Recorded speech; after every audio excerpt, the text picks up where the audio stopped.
3 minutos. Gente querida do meu coração, a paz. Hoje eu quero falar com vocês sobre um dos textos mais conhecidos, profundos, belos, emblemáticos e proféticos da Escritura. É o texto de João, capítulo 4, Jesus e a Samaritana. Vamos lá, gente? João, capítulo 4.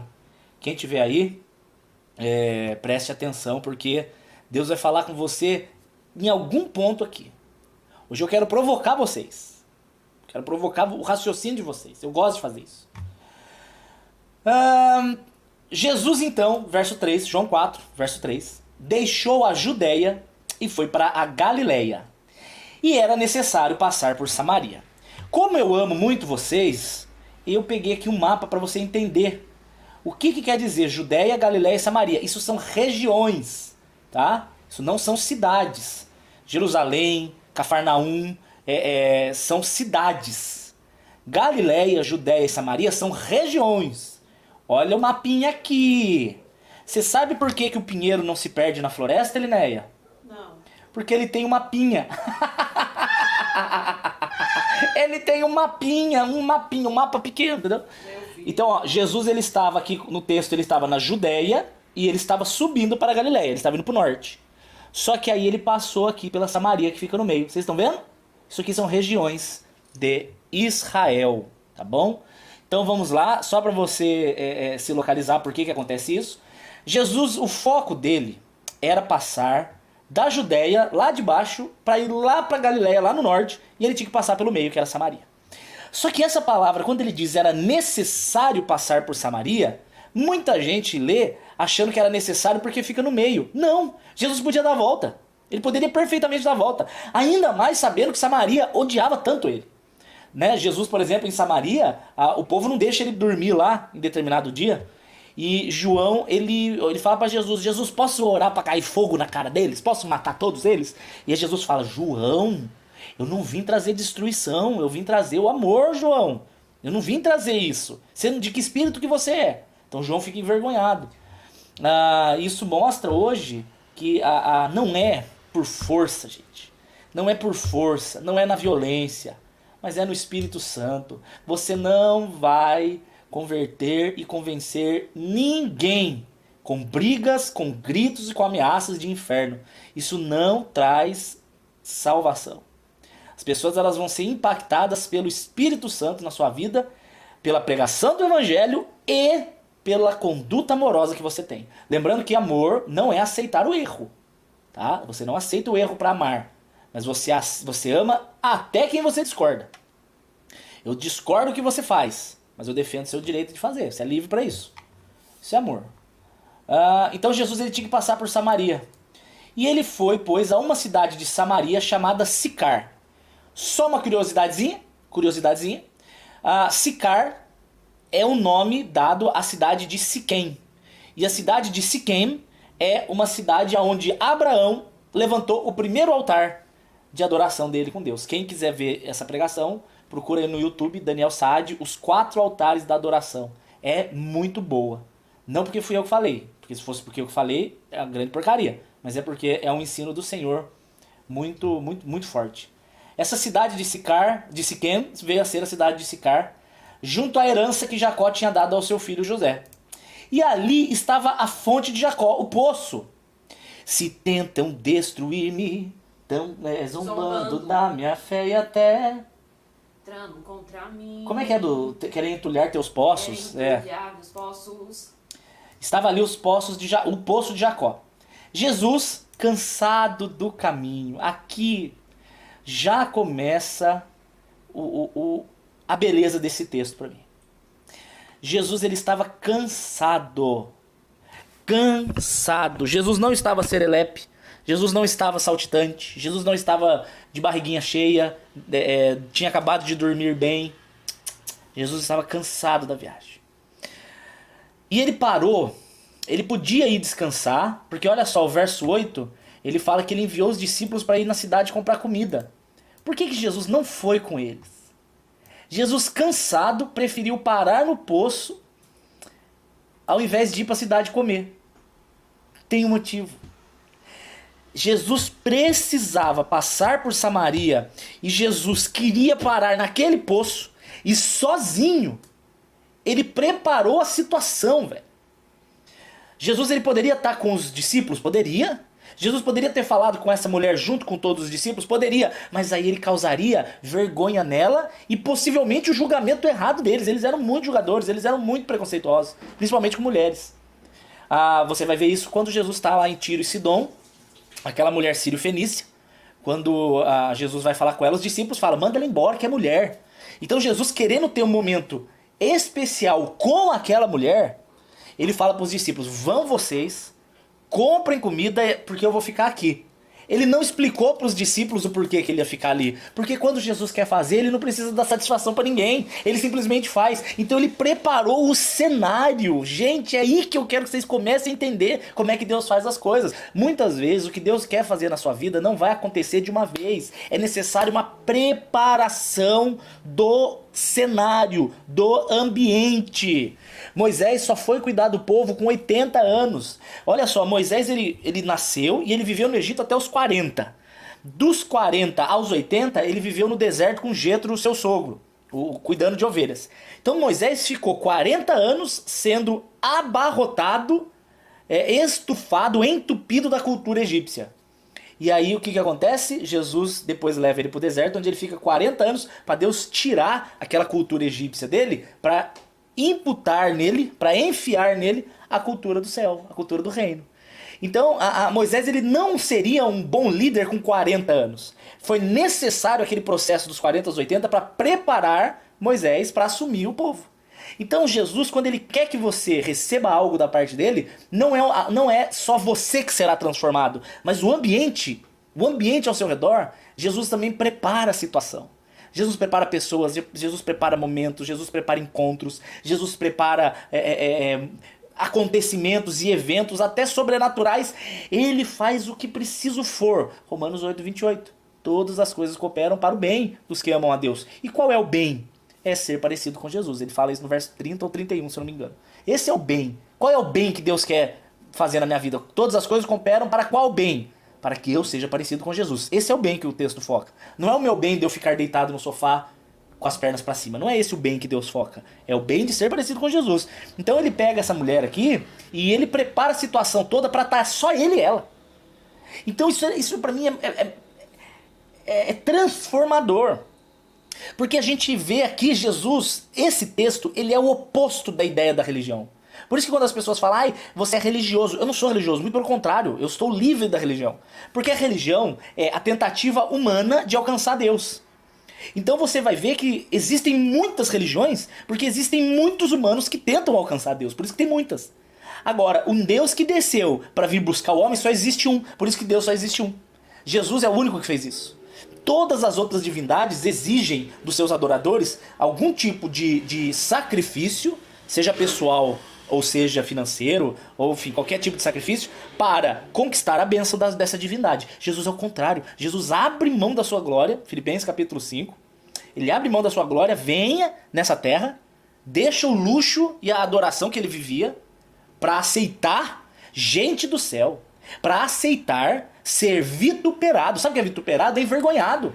Jesus na cruz, ele estava pelado, cuspido, lacerado, era areia na ferida, era sol na ferida. Sabe, gente, sabe por quê que ele toma uma esponja com vinagre? Sabe por quê? Porque muito provavelmente, isso não é certeza, mas isso é muito provável, que aquela esponja estava no vinagre porque os banheiros romanos, não tinha papel higiênico, eles usavam esponjas. E essa esponja era de uso coletivo, ia usava e lavava. E quando precisava esterilizar, colocava no vinagre. Então, possivelmente, deram para Jesus beber uma esponja de banheiro que estava no vinagre.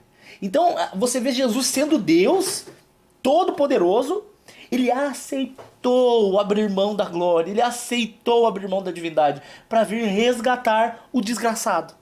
Então, Jesus é o oposto da religiosidade. O religioso faz de tudo para alcançar a Deus. E Jesus fez tudo para alcançar você.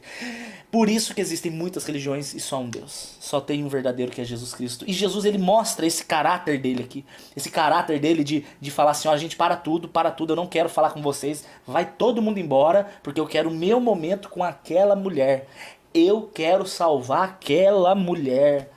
Gente, eu tô falando isso porque hoje, aqui esse ao vivo, pode estar sendo para você o momento do poço. Pode ser que Jesus está fazendo essa conversa de hoje chegar na sua vida, porque ele quer preparar esse momento com você. Esse momento com você hoje.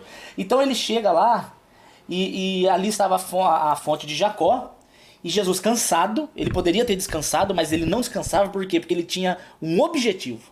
E aqui demonstra o princípio da vida cristã. Vida cristã é o seguinte, gente. Vida cristã é você fazer o que tem que ser feito, ainda que você não tenha vontade. A obediência a Deus não é só quando eu concordo. A obediência a Deus é quando eu sei que é o certo. Por quê? Quando a Bíblia diz que nós somos submissos ao Senhor, submissão não significa concordância. Eu não sou submisso a Deus quando eu concordo com o que Ele fala. Dani, não faça isso. Concordo. Eu não estou sendo submisso. Eu estou fazendo o que eu concordo. Estou fazendo a mesma coisa que eu queria. Submissão envolve discordância. A submissão é quando Deus fala A, eu desejo B, mas eu faço A porque foi Deus quem disse. Isso é submissão. Então Jesus aqui, ele estava cansado. Ah, quem tá aí? O Gui Gouveia. Um beijo, meu querido. Saudade C, cara. Espero que esteja tudo bem. Vamos fazer ao vivo junto. Saudade C. Então Jesus, ele estava cansado, mas como ali era necessário salvar aquela mulher, ele abriu mão da sua vontade, visando o benefício do reino de Deus. Isso é a coisa mais linda. Gente, esse é Jesus.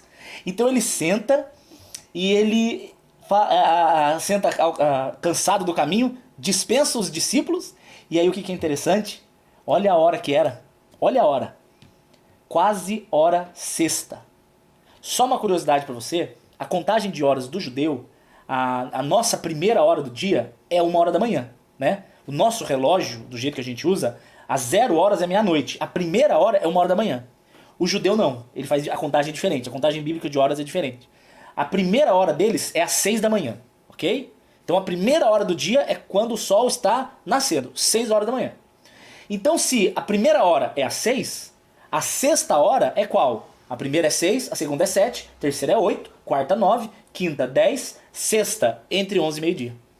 Então Jesus, ele se assenta entre 11 e meio-dia. Era mais ou menos o momento em que o sol estava mais a pico. Se eu não me engano, chama zenite. Acho que é zenite o ponto mais alto do céu. Era mais ou menos meio-dia. Então Jesus chega ao meio-dia num poço para tomar água. Não tinha ninguém. Por que não tinha ninguém? Porque as pessoas iam no poço ou de manhãzinha ou no final da tarde para pegar água. Por quê? Por causa do calor. Nós estamos falando de Israel, nós estamos falando de região desértica, nós estamos falando de 40 graus, velho.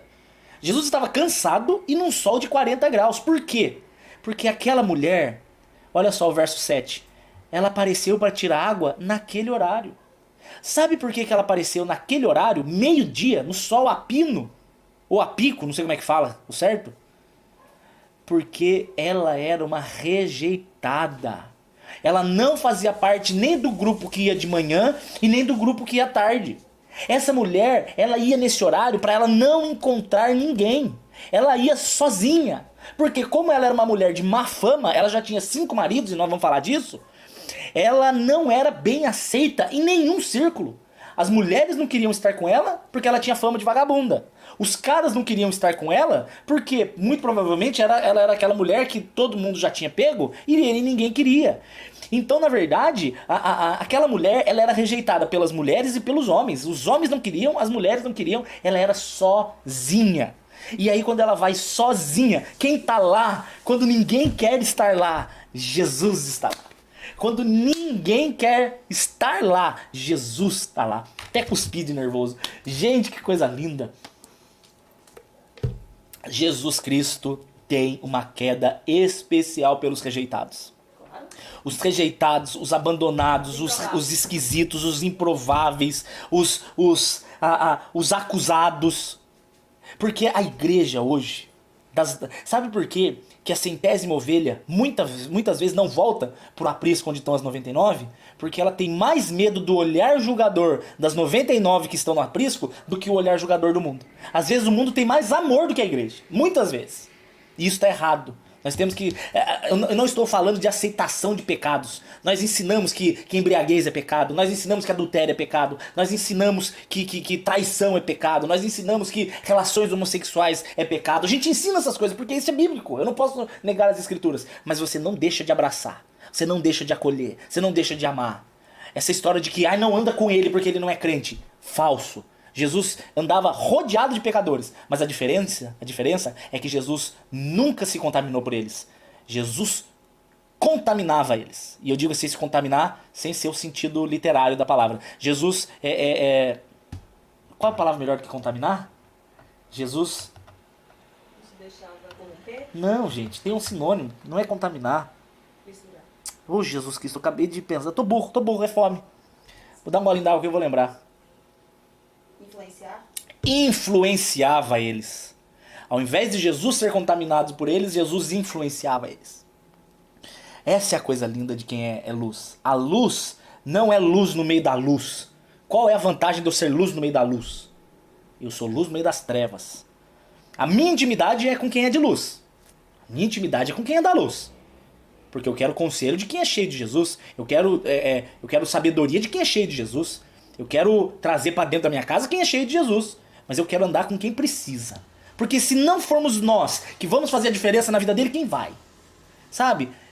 Eu fui amado por Jesus de um jeito tão especial que eu não tenho outra saída. Gente, nós não temos outra saída a não ser amar e perdoar. Não tem outra opção. A pessoa é grossa com você. Hoje foi um dia muito triste. Eu fiquei bravo porque hoje eu fui maltratado 3 vezes. De dar bom dia e ninguém responder. De uma pessoa comentou no grupo assim: estamos com coronavírus aqui no grupo do condomínio. Estamos com corona, tal, não sei o que. Vamos ficar aqui no apartamento. Eu mandei um textão. Olha, Deus abençoe, que te guarde, te livre de todo mal. Que vocês sejam curados em nome de Jesus. Se precisar de alguma coisa, eu tô aqui. Nem um obrigado falaram. Aí na hora, a minha vontade, sabe qual foi? Apagar o comentário. Apaga esse comentário. Eu falei, não vou apagar. Não vou apagar porque eu não fiz pra eles. Eu fiz pra Deus. Eu não amo por causa deles, eu amo porque Deus me amou e eu não tenho outra opção, velho. Do mesmo jeito que eu fui amado, eu tenho que amar. Do mesmo jeito que eu fui perdoado, eu tenho que perdoar. E do mesmo jeito que Deus me corrige, eu também tenho que corrigir aquele que tá em erro. Então misture amor com aceitação, tá? Eu fiquei triste porque daí eu fui depois comprar um parafuso pro celular, que perdi um parafusinho. Fui procurar, aí o cara, gente, eu tentei umas 4 vezes conversar com ele. E aí, mano, beleza? Como é que tá? Paz? Pois não. Nossa, cara, preciso de um parafuso. Cara, difícil achar um parafuso desse, né? Não sei o que. Não tem. Sabe? Essas respostas... Aí vem a pessoa e fala assim... Aí a vontade por dentro, meu Deus, dá um soco na boca desse cara. Não tá feliz de trabalhar, sai e bota outro no teu lugar. A vontade humana é essa. Mas como eu te falei sobre a submissão a Deus, aí vem o Espírito Santo e fala, Dani, quanto mais grossa é a pessoa, mais ela é carente do amor que você tem no seu coração. Isso me quebra. E eu vejo isso aqui em Jesus. Essa mulher era a rejeitada. Ninguém queria estar com ela. Ninguém. E aí Jesus fala, ninguém te quer? Eu quero. Eu vou atrás de você. Meu Jesus Cristo. Disse então a mulher samaritana. Desculpa, eu pulei o verso 7, né? Veio uma mulher da Samaria tirar água e Jesus disse para ela, moça, me dá água para beber.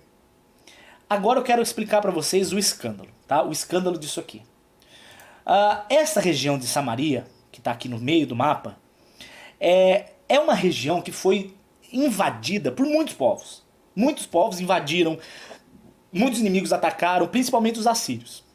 Então essa região, ela teve uma mistura muito grande entre judeus e outros povos, principalmente samaritanos. Dessa mistura, porque os soldados, quando eles invadiam, eles saqueavam, eles estupravam as mulheres, eles engravidavam as mulheres, e dessas mulheres foram nascendo crianças, aquelas coisas todas.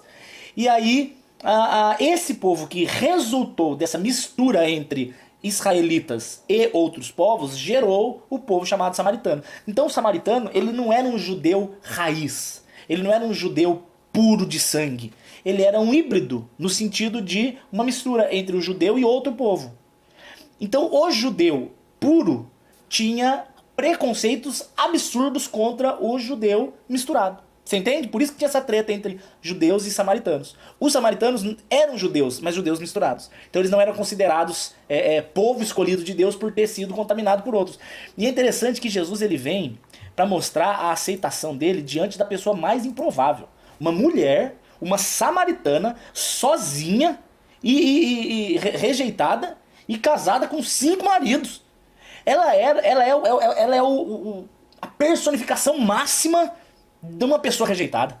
Se eu for comparar ela, do ponto de vista da aceitação social, hoje, é um pedófilo, é um, sei lá, um ex-assassino, um ex-bandido, alguém que foi pego pego no flagra, em qualquer tipo de pecado muito cabeludo. Essa mulher é uma figura disso.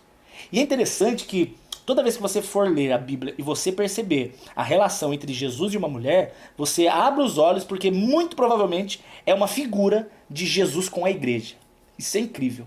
Então quando Jesus aceita uma mulher samaritana, solteira, sozinha, solteira que eu digo porque ela não tinha marido, ela tinha 5 e nenhum deles era marido dela, então ela era uma mulher da vida, né? Ela era uma mulher abusada. Essa mulher personifica a pior pessoa da igreja, a pior. Eu e você. Porque Jesus ele rejeita o soberbo, mas ele dá graça para o humilde. O soberbo é aquele que não reconhece a sua necessidade de Deus. Ele acha que ele é bom, ele acha que ele é melhor que os outros, ele acha que ele é mais inteligente que os outros, ele acha que ele é mais santo que os outros. Esse cara é rejeitado por Deus. Jesus ele fala assim: eu vim atrás dos doentes. Os sadios não precisam de médico, mas sim os doentes, e eu vim atrás de doentes. O que Jesus está falando? Quem que é o sadio? É aquele que não reconhece que tem doença. Você já viu aquela pessoa que o cara bebe todos os dias, e você fala: cara, você está bebendo muito, você é alcoólatra. Não sou alcoólatra, paro a hora que eu quiser. Eu bebo há 35 anos, mas eu paro a hora que eu quiser. Ele não admite o problema, ele não admite que precisa, sabe? Então como é que Deus vai tratar alguém que não admite a necessidade? Esse é o princípio da blasfêmia do Espírito Santo. A blasfêmia contra o Espírito Santo não é chamar Deus de lerdo. Eu já contei essa história várias vezes de uma irmã que teve pavor porque durante o banho ela estava pensando numa coisa que ela estava orando e não vinha essa oração dela, não acontecia. Ela falou: Deus, como você é lerdo nas coisas, né? E aí ela leu lá que blasfêmia do Espírito Santo, pronto, achou que perdeu a salvação. Blasfêmia contra o Espírito Santo é a incredulidade. É você não crer no Espírito Santo. Porque se a Bíblia diz em 1 João, capítulo 1, verso 9, que se confessarmos os nossos pecados, nós somos lavados pelo sangue de Jesus e perdoados, então peraí. Se ele está falando que se eu confessar os pecados eu sou perdoado e a blasfêmia contra o Espírito Santo não tem perdão, então a blasfêmia contra o Espírito Santo é não confessar os pecados. Mas quem que não confessa? Aquele que não crê. Então é o princípio do soberbo, é o princípio do sadio, é o princípio daquele que é religioso e acha que ele não precisa da salvação. Então Jesus Cristo, ele vem no caminho oposto, ele vem pro perdido, ele vem para aquele que sabe a porcaria que é, ele vem para aquele que sabe que fez besteira e precisa de ajuda. Essa mulher é a personificação máxima do desgraçado, velho.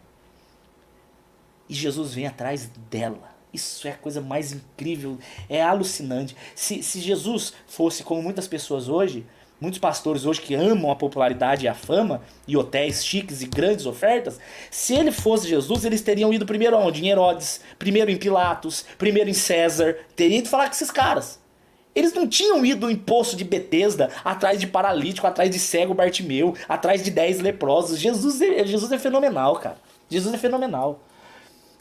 Então disse a mulher samaritana: como é que pode, moço? Você é judeu e homem, e você pede água pra mim?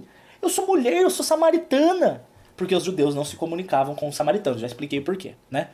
Jesus respondeu e disse: ah, minha filha,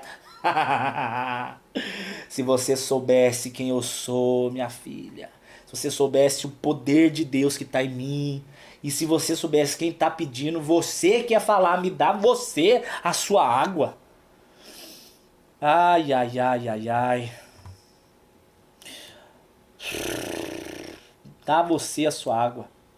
As pessoas hoje, elas gastam mais tempo tentando provar que Deus não existe, ao invés de abraçar o amor dele, cara. Por isso que eu falo pra vocês, sabe? Eu amo, um dos textos que eu mais amo da Bíblia é João capítulo 10, quando Jesus fala sobre o bom pastor e as ovelhas. Porque quando Jesus fala que as suas ovelhas ouvem a sua voz, eu sei que quem é ovelha dele vai ouvir a voz dele. Eu sei que apesar de eu não ser calvinista, isso é uma frase muito calvinista, e eu não vejo problema nenhum em pegar coisas boas de todos os tipos de doutrinas. Mas a pessoa que ela é ovelha, ela vai ouvir a voz do Senhor. Você prega o evangelho para duas pessoas, uma rejeita e a outra abraça. A que abraça é a ovelha carente que andava, como Isaías 53 fala, uma ovelha que andava perdida por não ter pastor. Mas aí quando ela ouve a voz do pastor, ela reconhece, ela fala, estou ouvindo uma voz que é como música nos meus ouvidos. Uma voz doce, estou sendo atraído e não sei porquê. Estou me interessando e não sei porquê. Estou crendo e isso está transformando o meu coração e eu não sei porquê. E aí quando você menos percebe, você está chorando na presença, aceitando o Senhor Jesus, você quer ser batizado, você quer andar com Ele, você quer conhecer mais dEle, seu coração transforma, você fala, o que está acontecendo com a minha vida? É porque você recebeu a vida, é isso. Então Jesus chega para essa mulher e fala, mulher, se você abrir o seu coração e perceber que quem está aqui é o Altíssimo estendendo a mão, você não pensa duas vezes e você me agarra. Então a mulher, ela começou a ficar interessada com aquela conversa. Ela começou a ficar interessada e ela falou, mas Senhor, eu não estou entendendo. Porque você diz para mim que você quer água. E agora você diz que você tem uma água muito melhor. Mas eu não estou vendo balde na sua mão, eu não estou vendo balde para tirar água. O poço é fundo, como é que você vai tirar essa tal de água viva? Ou você é maior que Jacó, que nos deu o poço, bebendo ele mesmo do poço, os seus filhos e o seu gado. Aqui essa mulher, quando ela se encontra com Jesus, ela começa a demonstrar o coração religioso que ela tem. Existe uma tendência do nosso coração a ser religiosa. A tendência natural do homem é ser religioso, é ser idólatra. Por isso que você vê que o homem que não conhece Jesus, ele é totalmente ecumênico. Ele faz o que a gente chama na teologia de sincretismo religioso. É o cara que vai na Universal e pega o sal grosso da Universal. Depois ele vai na Mundial e pega o paninho da Setu, uma bênção da Mundial. É o cara que vai na outra igreja e põe o copinho d'água em cima da televisão. Aí ele também vai na Cartomante, ele também vai no centro espírita tomar um passe e quem sabe ele vai numa macumba fazer um trabalho. É o cara que não sabe, ele não sabe o que ele é, ele só precisa de alguma coisa, ele precisa se pegar a alguma coisa. Como a Bíblia diz em 2 Timóteo 4, ele tem comichão nos ouvidos, mas ele se afasta das verdades. Por quê? Porque ele busca quem fala o que ele quer ouvir. E aí chega Jesus para ela e fala, moça, eu tenho uma água viva. A primeira questão dela é, mas você é maior que Jacó? Por quê? Porque ela trazia embutido no coração dela a crença de que ela era salva. Por quê? Porque tanto os samaritanos como os judeus têm a origem em Abraão. Abraão, Isaac e Jacó. Então ela se sentia salva por pertencer ao povo de Abraão. E Jesus fala para ela, não, você não é salva por pertencer a Abraão. Tanto que Jesus fala em determinado momento com os fariseus que até dessas pedras eu posso transformar em filhos. Não é só porque vocês são de Abraão que vocês são filhos. Então aqui Jesus ele quebra uma questão de lugar, uma questão de família, uma questão de atitudes. Ele fala, cara, você não é salvo porque você é daqui. Você não é salvo porque você é dessa igreja. Você não é salvo porque seus pais são crentes. Você não é salvo porque você usa camisetinha. Salvo é aquele que bebeu da água viva. Você bebeu da água viva, você conhece Jesus Cristo, você tem intimidade com Jesus, ou Jesus é só mais um amuleto dentre o conjunto de amuletos que você carrega na sua vida? Você ama Jesus e você tem intimidade com Ele? Ou você divide a glória dele com o padre, com Maria, com o pastor, com objeto ungido, com Santo Antônio, com amuletinhos de proteção? Quando que Jesus deixou de ser o suficiente para você? Jesus ele só não é o suficiente para quem não conhece Ele, para saber que Ele é o suficiente. Quem não conhece Jesus na profundidade divide a glória de Jesus com outros seres. E essa mulher estava mostrando isso para Jesus. Está falando assim, eu sou salva porque eu sou judia. Eu sou samaritana, descendente de Abraão. Olha só, Jacó é meu pai. E Jesus fala assim, Jacó é seu pai? Só que se você beber da água de Jacó, você vai voltar a ter sede. Ou seja, esse seu pensamento religioso não traz a alegria que você queria. O fato de você estar presa nessa sua religiosidade nunca te trouxe alegria. Você está triste. Quer dizer que o que você tem vivido até hoje não é o que eu tenho para você. Porque as coisas de Deus são alegres. Sabe o que é interessante? Vida cristã, ela é atribulada, mas não é pesada. Eu tenho muitos problemas, eu tenho muitas tristezas, eu tenho muitas dores. mas acima de tudo isso eu sou feliz. A vida cristã ela é atribulada, mas não é pesada. A vida religiosa ela é pesada e atribulada, é os dois. Porque o religioso ele acha que tem, mas não tem intimidade, cara. E aí Jesus ele quer vir curar essa mulher disso. E ele fala assim, amada, você vai beber dessa água, e ele está fazendo um paralelo entre a água do poço e a religiosidade que habitava nela, e ele está falando, olha, se você beber da água que eu der, você nunca mais vai ter sede. Você quer ver um exemplo de sede que só Jesus mata? A aceitação da morte. Você só consegue aceitar a morte sem você ser egoísta quando você entende que a morte de quem crê é benefício. Então eu vou dar um exemplo. Amo minha esposa. Muito. Minha amiga, minha parceira de caminhada. Amo a Eli. Só que se a Elinéia morrer, eu vou ficar triste, óbvio, porque eu vou ficar com saudade. Porque eu vou sentir falta do cheirinho dela. Porque eu vou sentir falta da risada dela, dos biscoitos dela. Lógico que eu vou sentir falta. Mas eu não vou enlouquecer porque, ai Senhor, porque o Senhor tirou de mim. Não, porque eu sei que levou para Ele. Então Jesus, quando Ele leva alguém que é santo, e aqui santo, entenda a palavra santo, é separado para Deus. Quando Deus leva algum santo, Ele não leva para tirar de mim, eu perdi a Elinéia. Não perdi, porque perder subentende que você não sabe onde está. Agora, quando Jesus leva, eu sei muito bem onde está. Está em casa. E eu em breve encontrarei.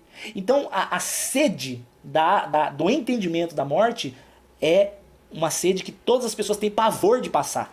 As pessoas têm pavor, as pessoas enlouquecem. Eu orei tanto, eu falei tanto, eu pedi tanto porque Deus não me ouviu. Porque quando Deus quer levar para Ele, é dele. Isaías 61 diz que somos plantação do Senhor. Você acha que o agricultor planta para quê? Para colher. E ele colhe para ele. Então não é uma perda. Eu tô falando de várias coisas. Por exemplo, você quando uma porta é fechada, se você não tem a sede matada pela palavra de Deus, você vai surtar. Por que fechar essa porta? Meu Deus, que raiva, que mundo injusto. Agora, quando você tem intimidade com o Senhor, você fala, peraí. Se Deus fechou essa porta é porque Ele tem aberta outra muito melhor. Ele está me direcionando. Ele não fecha portas porque Ele é mau. Ele fecha a porta para direcionar na boa, perfeita e agradável vontade dEle. Então esse tipo de satisfação só é possível através da intimidade com o Espírito Santo. Essa é a água que Jesus quer dar para você. A paz que excede o entendimento. Você está cercado de problemas, mas você consegue encontrar uma solitude, uma fortaleza mental. Ainda que um exército me cercasse, o meu coração não temeria. Por quê? Porque eu confio no meu Pai. Essa paz é impossível de ser entendida. Essa paz que sim. Como é que é a palavra entendida, o advérbio? É entendida? Entendida. Não, Paz. que não dá para ser entendida. Compreendida. Não, Entendida tá certo. não, tem uma palavra. Tipo, não é conhecido, desconhecido. Não é entendido. Desentendido? Não sei. Mas amém. Então disse a mulher. Aí Jesus fala para ela, aquele que beber da água que eu der, nunca mais tem sede. Porque a água que eu dou, além de matar a sede dele, ainda forma nele uma fonte de água viva. Gente, meu Deus do céu. Quando Efésios capítulo 5 diz assim, enchei-vos do Espírito Santo, não vos embriagueis com vinho. Inteligível, eu acho que se existir essa palavra é essa. Incompreensível é melhor. Obrigado, Maria Eduarda. Incompreensível. Se você... O Douglas também falou. Eu tô burro hoje, né? Segunda palavra que eu esqueço. Mas amém, vambora. Gente, volta aqui. Quando Efésios capítulo 5, no verso 18, fala assim, não vos embriagueis com vinho, em que há devassidão, mas enchei-vos do Espírito Santo.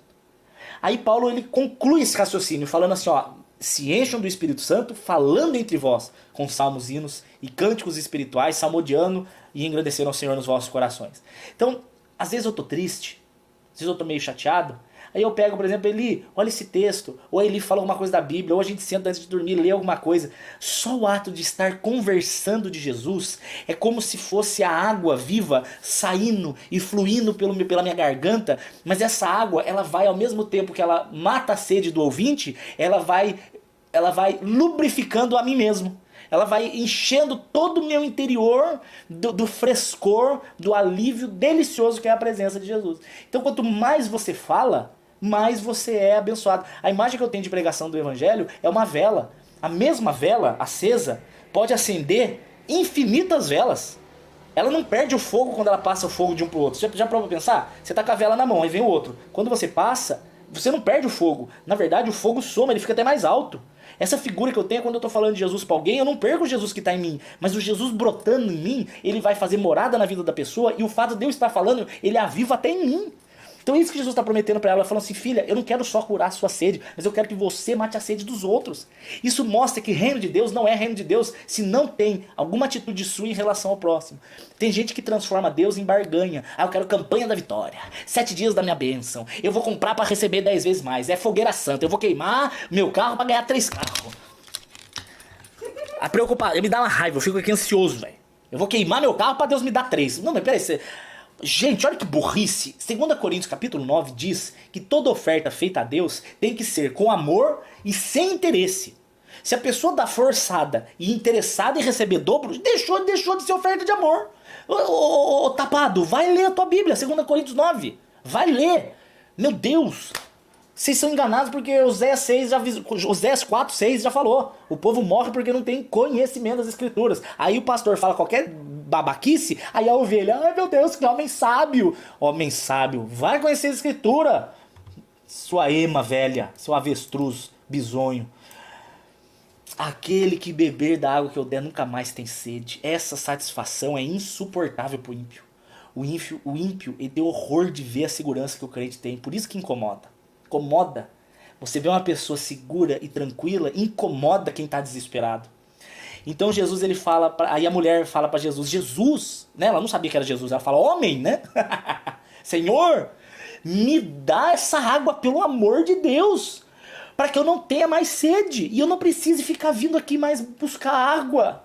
Então Jesus diz, vai lá e chama o teu marido. Mas Jesus, ele fala isso aqui para cutucar, porque Jesus, ele é interessante, ele sempre vem com a palavra de amor e depois a correção, né? Jesus, ele vem, olha, cadê os teus acusadores? Cadê as pedras? Não tem. Então eu também não te condeno. Mas vai, não peques mais. Olha, cadê o cego? Você foi curado? Você apresentou a Moisés? Sim. Mas vá e não peques mais, para que não te aconteça coisa pior. Então Jesus, ele ama para depois corrigir. Mas a correção vem. E ele corrige porque o pai corrige o filho que ama. Então Jesus amou essa mulher, aceitou essa mulher, ele atraiu essa mulher com a promessa da água viva. E aí ele fala para ela, vai lá e chama o seu marido. Por quê? Porque ele queria acertar essa situação dela. E ela fala assim, não tenho marido. E Jesus fala assim, disseste bem, não tem marido, porque você já teve 5. E o que você tem agora não é teu marido. E disse a mulher, Senhor, vejo que és profeta. O interessante é que aqui tem várias análises. Alguns dizem que é literal, que essa mulher tinha 5 maridos mesmo. Então ela é tipo a Gretchen dos tempos de Jesus, né? Ou o Fábio Júnior dos tempos de Jesus. Porque eles casaram muitas vezes, tá? Não é nada pejorativo quanto a eles, é porque eles casaram muitas vezes. Tem outra teoria que eu até anotei aqui, que os 5 casamentos são 5 reinos que invadiram a Samaria. O reino da Babilônia, o reino de Cuta, de Ava, de Amate, Serfazaim. Jesus, Sefarvaim. Tá aqui, Sefarvaim. Essa é uma teoria. De que é o primeiro... de que os 5 maridos seriam 5 povos que invadiram Samaria. Samaria está perdida sem ter identidade cultural. Outra teoria diz que são 5 deuses. Sucote, Nergal, Tartak, Azima. Ou eu não sei se isso aqui era acima e a pessoa é analfabeta. Escreveu com S, Azima. Adramelech, Anamelech. Os deuses aqui deles que não me interessam, os deuses deles. O que não interessa. O que importa é que essa mulher estava perdida. Essa mulher estava desencontrada e ela foi encontrada.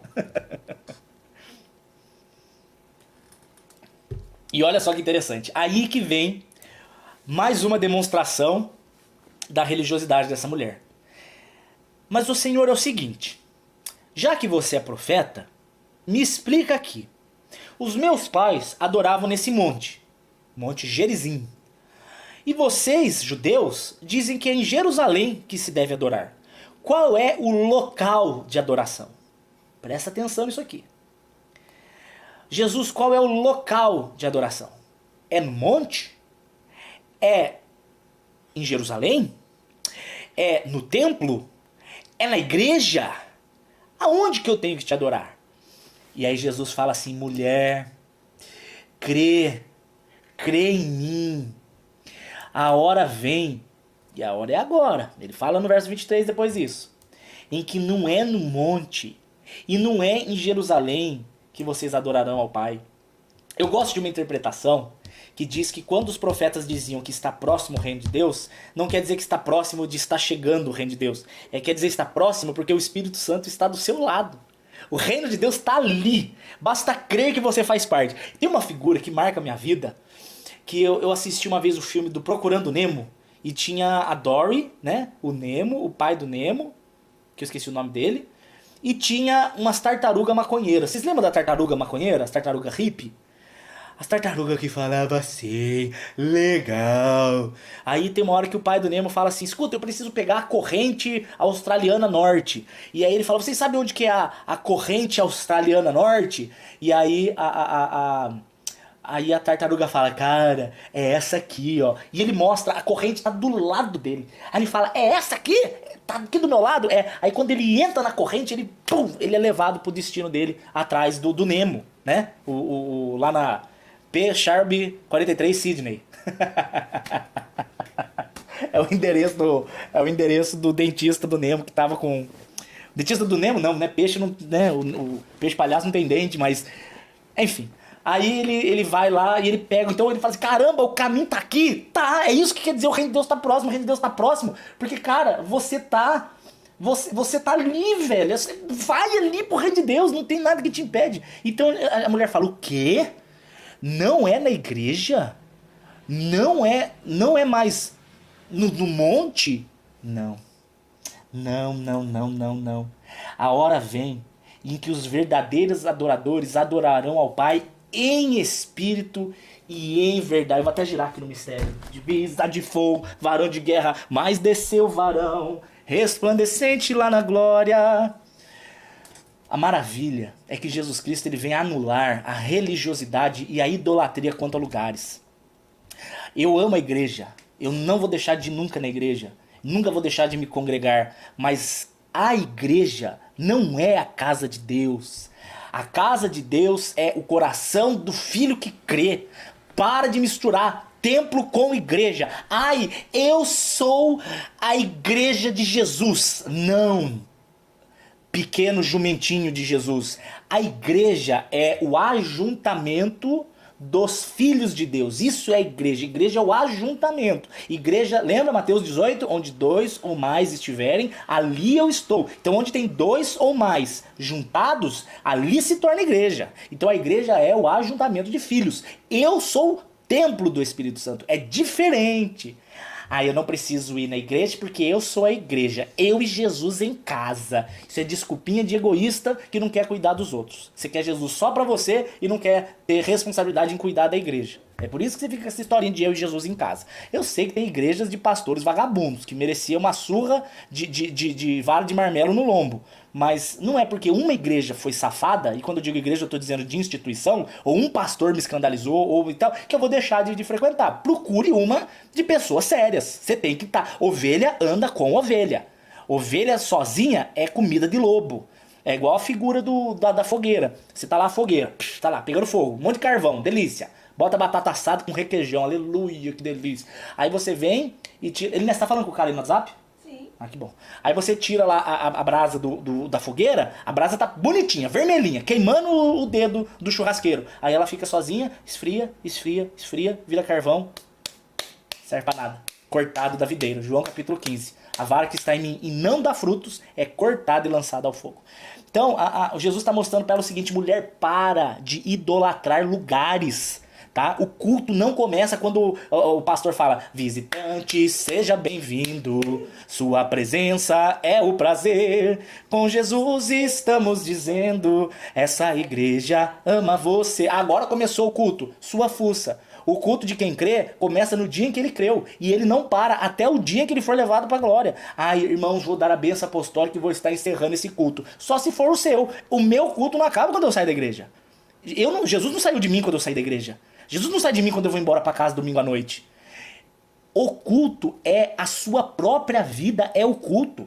O seu próprio existencial nessa terra é o culto a Deus, meu velho. Então aonde você vai, você leva o culto. Aonde você vai, você leva a presença. O profeta muda o ambiente aonde ele se encontra. Então você chega num lugar que é triste, você chega com a alegria de Jesus Cristo. Você chega num lugar que está morte, você traz a vida. Jesus visitou 3 velórios.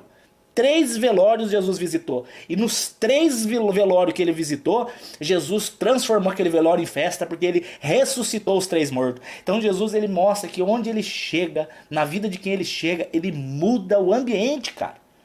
Só que aí, o que a pessoa faz? Ai, acabou o culto. Vamos comer uma pizza e vamos para casa. Não, anta, o culto continua, a presença continua, porque o seu interior flui rio de água viva. Então é isso, Jesus está falando para ela, para de adorar lugar.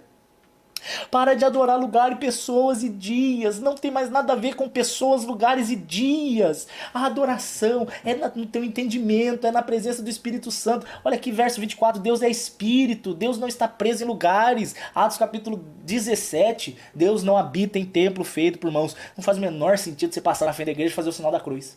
Por que você está fazendo o sinal da cruz? É porque Deus está ali. Não. Então faz o sinal da cruz pra mim, porque ele está em mim também. Faz o sinal da cruz pra você. Você vai ter que fazer o sinal da cruz na frente de todo crente. Meu Deus, sinal da cruz, desesperado. Vai escovando o dente e fazendo o sinal da cruz. Porque você está olhando pra você, você está cheio do Espírito, então tem que fazer o sinal da cruz. Para.